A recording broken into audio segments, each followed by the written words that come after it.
The Gospel according to Mark. It's one of the first accounts of the life of Jesus, and our earliest historical traditions link this book to a Christian scribe named Mark, or John Mark. He was a co-worker with Paul and a close partner with Peter. And in fact, an ancient church historian named Papias, he recalls that Mark had collected all of the eyewitness accounts and memories of Peter and then shaped them into this account. But Mark didn't just randomly throw the pieces together. He's carefully designed this story of Jesus. In the first line of the book, Mark makes this claim about Jesus. It's the beginning of the good news about Jesus, the Messiah, the Son of God. Now, what's interesting is that this is the only time Mark is going to tell you what he thinks. For the rest of the book, he's going to influence you by simply putting Jesus' actions and words in front of you and showing you how other people react to him. Now, Mark's designed the story of Jesus as a drama with 3 acts. The first one set in Galilee, the third one is set in Jerusalem, and the second act shows Jesus on the way from one place to the other. And each of the acts focuses on a repeated theme. So in Act 1, everybody's blown away by Jesus, and they're wondering, who is this Jesus? In Act 2, it's the disciples who are struggling to understand what it means for Jesus to be the Messiah. And then in Act 3, we watch the surprising paradox of how Jesus becomes the Messianic king. Let's just dive in and you'll see how it unfolds. After the opening line, Mark begins with a quotation from the ancient prophets Isaiah and Malachi, who said that God would send a messenger to Israel to prepare them for when God would show up himself to rescue his people and become their king. And Mark introduces John the Baptist as that messenger, and then right when you expect God to show up personally, Mark introduces Jesus. And as he comes onto the scene, the heavens open, God's Spirit descends on Jesus, and God says, "You are my beloved Son." After this, Mark places in front of us a summary of Jesus' core message. He went about Galilee announcing the good news that God's kingdom has come near. Jesus is carrying forward the story from the Old Testament scriptures about God's rescue operation for his world. Through Jesus, God is restoring his reign over the world by confronting and defeating evil and its hold on people's lives, and then by inviting them to live under his reign by following Jesus. From here, Mark's given us a big block of stories showing us Jesus' power as he brings God's kingdom. He goes about healing people whose bodies are sick or broken or under the oppression of dark spiritual powers. And Jesus even does something that for Jewish people only God has the right to do. He forgives people's sins. And Jesus' actions here produce lots of different responses. So some people follow him and become his disciples. Other people don't know what to think, and still others reject him completely, especially Israel's leaders who accuse him of blaspheming God and being empowered by evil. But Jesus isn't surprised by these responses. In fact, he draws attention to it. In chapter 4, Mark has collected many of Jesus' parables about the hidden, mysterious nature of God's kingdom. And Jesus says that his message is like seed falling on different types of soil. Some are receptive, some are not. Or it's like a mustard seed that's very tiny. It seems insignificant, but then it grows huge and surprises everyone. Jesus' point is that he really is the Messiah, bringing God's kingdom, but it doesn't look like what anybody expected. And this growing confusion about Jesus among the crowds is connected to a key idea Mark emphasizes at the end of Act 1, that even among Jesus' disciples there's confusion. Even they are struggling to grasp who Jesus really is, and that brings us to Act 2. It begins with a crucial conversation. Jesus takes the disciples aside and he asks, "Who do you all say that I am?" And Peter speaks up saying, "You're the Messiah."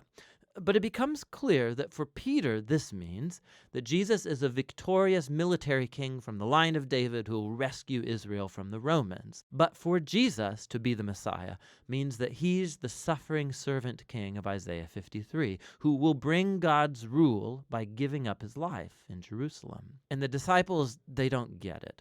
They think following King Jesus is going to mean fame and status and importance, and Jesus makes it clear that following him is actually like dying, like carrying your own cross. It means rejecting violence and pride and selfishness and giving one's life out for others in acts of service and love. He has the same conversation with them 2 more times, and it all culminates in Jesus' important statement that the Son of Man did not come to be served, but to become a servant and give his life as a ransom for many. The disciples still don't get it. They respond in confusion and fear. And so here in Act 2, Mark has placed another key story that echoes the book's introduction. Jesus takes 3 of his disciples up to a mountain, and he's suddenly transformed. He's radiating with light and glory, and a cloud envelops them. Now, this is just like the glory of the God of Israel that showed up long ago on Mount Sinai. And then the 2 prophets who stood in God's presence on Mount Sinai, Moses and Elijah, they appear next to Jesus as God announces again, "This is my beloved Son." Now, by placing this story in the middle of all these conversations in Act 2, Mark is making an astounding claim that Jesus, God's Son, is the physical embodiment of God's own glory. And in Jesus, the glorious God of Israel is going to become king by suffering and dying for the sins of his own people. It's a puzzling claim that confuses and scares the disciples as they leave the mountain. Which brings us to Act 3. Jesus makes a very public royal entry into Jerusalem for Passover. People are hailing him as the Messiah. Then he enters into the temple courtyard and he asserts his royal authority by running out the thieves and crooks and stopping the sacrificial system. Then this kicks off a whole week of Jesus debating and confronting the leaders of Israel, condemning their hypocrisy, and so they set in motion a plan to have him killed. And Jesus warns his disciples, predicting that Jerusalem and its temple will be destroyed within a generation, and his disciples will be persecuted just like him, until he returns one day to bring God's kingdom fully over the world. And it all leads up to the final night. Jesus has his last Passover meal with the disciples, a symbolic meal that told the story of Israel's liberation from slavery through the death of the Passover lamb. And Jesus takes these symbols and he gives them new meaning. They point to the liberation from sin and death that will happen through the death of the suffering servant Messiah. From here, the story rushes forward to Jesus' arrest, his trial before Israel's priests and the Roman governor Pilate, all resulting in Jesus' crucifixion. And it culminates in a key scene that matches the important scenes from Acts 1 and 2, except this time it's darkness that descends, not a cloud. And instead of the divine voice from heaven, it's Jesus' voice crying out before he dies. And then most surprising is that it's a Roman soldier who sees Jesus die, who grasps and then announces who Jesus is. This man was the Son of God. He's the first person in the story to recognize the story's shocking claim about Jesus' identity, that it's the crucified Son of God who's the Messiah, Jesus of Nazareth, who died for his friends and for his enemies. After this, Jesus' body is placed in a tomb, and on the first day of the new week, 2 women from his disciples come to the tomb, and they discover that the tomb is empty, the stone's rolled away, and an angelic man informs them that Jesus isn't here, that he's risen from the dead. And so he orders them to go and tell this good news to the other disciples, that Jesus is alive, that he'll meet them back up in Galilee. And the women, they're freaked out. Mark says that they fled from the tomb in terror, telling no one, for they were afraid.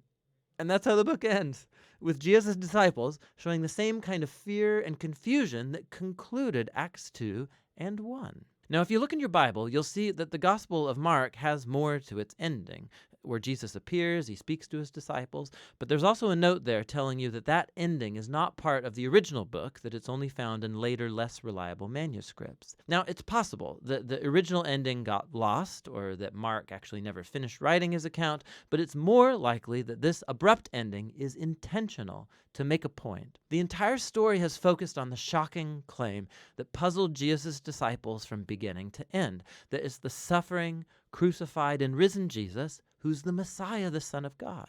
That God's love and upside-down kingdom were revealed as Jesus died for the sins of the world. And so this story ends without closure, and it forces you, the reader, to grapple with this very strange and scandalous claim about Jesus. And are you going to run away like the disciples? Or are you going to recognize Jesus as your king and go and tell the good news? And only you can answer that question.